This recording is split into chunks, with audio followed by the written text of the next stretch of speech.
Now in today's video, let us try to understand how to go about purchasing the properties through auctions from banks and financial institutions, and also what are the steps or the precautionary measures one has to take while buying such properties.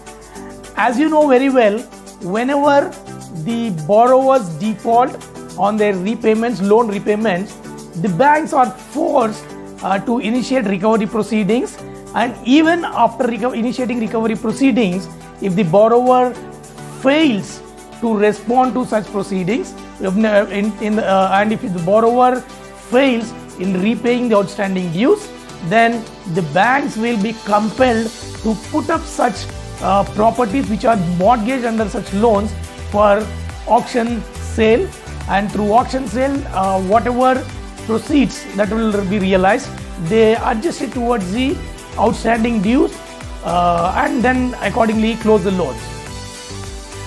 Now what are the advantages of buying properties through such auctions conducted by banks and financial institutions?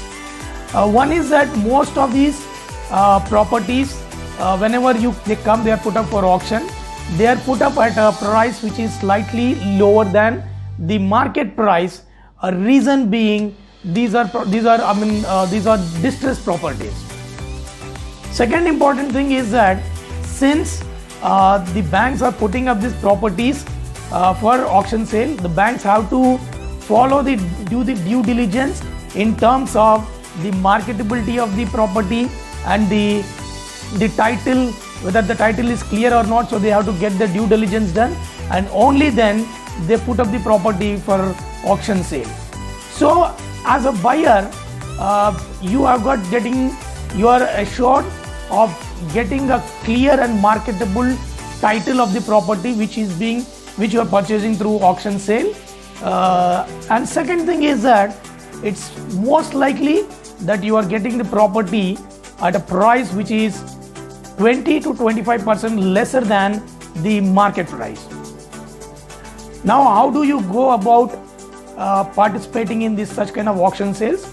Every time the banks put up the properties for auction sale, they issue the auction sale notice in leading public newspapers, and apart from that, they even put up notices at the respective branches of the banks.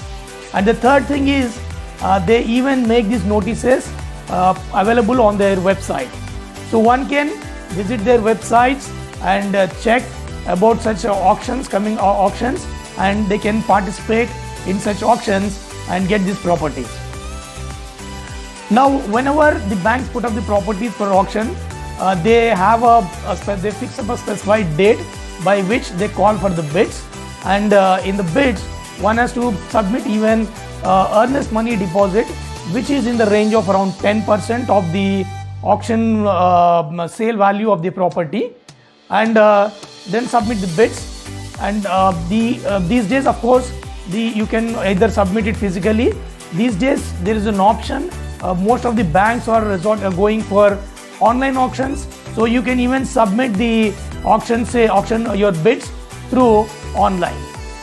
Unlike previously, where most of the auctions used to happen physically, now part of it, close to 30 to 40%, or even sometimes even 50% of the auctions are taking place through online. So in such case, a bidder doesn't have to travel physically to the place where the auction is being held, or physically to the branch. They can download the auction form from the website, and they can submit the auction through online, and also they can participate in the auction through online from the comfort of their home or offices, or even from their native places. Now in the auction, once the bids are opened, the bank will declare who is the highest bidder, and also there is something called intercept bidding. The banks will call for an intercept bidding, wherein the bidders will be given an opportunity to improvise the bids, and this goes in few rounds, and post that the bidders for whoever will be the highest bidder, they will be declared as the successful bidder and the winner of the auction, and they will be given a bid winning letter, and also they will be given a time of around 30 days to repay the balance 90% of the auction, the bid amount. Now post that, the bank calls for the registration of the property. They will issue a sales certificate, and the authorized officer of the bank will travel to the respective SRO in whose jurisdiction the property will be falling, and then they will do the transfer of the property through the sales certificate registration.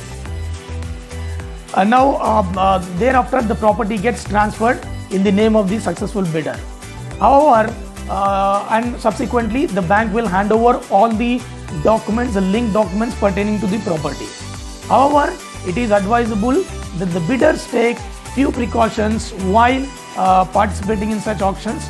First of all, please ensure to visit the property, and also in case if the property is part of a gated community or part of an apartment association, please ensure to get checked whether are there any pending maintenance bills, and also whether are there any pending property tax bills on the property. And please, you have to take these costs also into consideration while bidding, while participating in the auction. And third, importantly, just check the condition, the physical condition of the property. Of course, the banks make it the photographs of the property available, but however, it is recommended that you check the physical condition to understand what will be the additional expenditure that you may have to incur to keep it, to make the property livable. That's it for now. I hope you enjoy this video and hope you got adequate information on buying properties through bank auction sale.